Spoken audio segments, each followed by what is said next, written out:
Lá vem a professora com Fabergé, o joalheiro dos ovos de ouro. Antes da Revolução Bolchevique de 1917, a festa mais importante na Rússia era a Páscoa, que tinha como símbolo o ovo, representando a vida, a felicidade e a ressurreição. Outra tradição eram as matrioscas, bonecas guardadas uma dentro da outra, dando a ideia da vida que está em cada um e das sementes das próximas gerações. O joalheiro Peter Carl Fabergé uniu essas tradições e criou os ovos de ouro, verdadeiras obras-primas, uma fusão da arte com a joalheria, que guardavam surpresas como o Kinder Ovo, atualmente, que plagiou a ideia. O Fabergé era um homem culto, viajado e muito bem preparado, que serviu aos dois últimos czares. Primeiro ao czar Alexandre III, que durante 10 anos na Páscoa presenteou a sua esposa com um ovo Fabergé. E depois a seu filho Nicolau III, que continuou a tradição, presenteando a mãe e a esposa, que competiam pelo melhor ovo. O primeiro, criado em 1885, era em ouro esmaltado, com duas metades que se abriam para revelar uma gema que continha uma galinha. Também havia um pingente de rubi e a réplica em miniatura da coroa imperial. Dessas peças, o pingente e a coroa, só resta a imagem e foto, porque ambas se perderam. Um dos ovos contém como surpresa um painel em ouro com imagens da terra natal da czarina Maria Feodorovna. No total, durante 32 anos, o Fabergé produziu 50 ovos para a família imperial e mais 12 ovos para outras famílias russas milionárias. Após a Revolução, os palácios foram saqueados e esse tesouro foi levado para a sede do Kremlin, mas 7 ovos Fabergé estão desaparecidos até hoje. Entre estes, o ovo querubim, que só conhecemos por causa de um desenho feito a partir de uma foto que mostrava seu reflexo numa vitrine no momento em que ele estava exposto.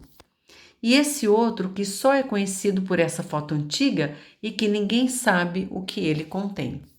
As surpresas eram delicadas, inusitadas e perfeitas, como as réplicas da carruagem imperial e do palácio dos Romanov. As czarinas ficavam encantadas. Atualmente, essas joias encontram-se em museus ou pertencem a famílias como a realeza britânica. Em 2015, essa peça de 8 centímetros foi adquirida por um vendedor de sucata num mercado de pulgas americano. O comprador pagou $14.000 e não sabia do que se tratava. Sua intenção era derretê-lo, até descobrir que era um Fabergé e que estava avaliado entre 20 e 30 milhões de dólares. Quando pressionado o botão de diamante, o ovo se abre para revelar um relógio belíssimo. Ninguém sabe como a peça foi parar nos Estados Unidos. Os ovos Fabergé, além de refletir o glamour e a riqueza dos czares, impressionam pela beleza, perfeição dos detalhes e pelos mecanismos de abertura elaborados que o joalheiro utilizava. A confecção das peças poderia demorar até um ano e, além de pedras preciosas e muito ouro, ele também usava a técnica do esmalte. Cobiçados por milionários do mundo todo, e não basta ter dinheiro, porque eles são raríssimos, ninguém mais vende um ovo Fabergé. Em 2015, foi encontrado pela Polícia Federal, na casa do empresário Ike Batista, um ovo Fabergé, mas posteriormente verificou se tratar de uma réplica. A produção dos ovos estava ligada à história e à realidade dos Romanov. Esse ovo em jade, por exemplo, contém a miniatura de um navio da Armada Russa em que a família costumava viajar, e ele tem como suporte uma imensa e rara água marinha. Essa peça repleta de diamantes tem como surpresa um elefante com mecanismo de corda que movimenta o animal e o faz levantar a tromba. Esse belo ovo foi produzido atualmente pela Casa Fabergé para reviver a tradição. Ele possui 3.300 diamantes, 139 pérolas, cristal, madrepérola e muito ouro. Quando aberto, assim, o mecanismo é muito elaborado, ele revela uma pérola rara, cinza, de 12 quilates. E essa pedra foi encontrada no Golfo Pérsico.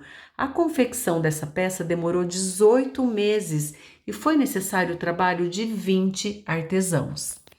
Apesar de toda a riqueza e poder, a família Romanov morreu tragicamente quando, após meses de confinamento imposto pelo genocida Lenin, foram barbaramente fuzilados num porão, num tiroteio caótico. O primeiro a morrer foi o czar e as últimas suas filhas. Pessoal, eu espero que vocês tenham gostado. Se gostaram, inscrevam-se no canal, deem um clique no sininho para ativarem as próximas notificações, deixem um like, um abraço, que lá vai a professora.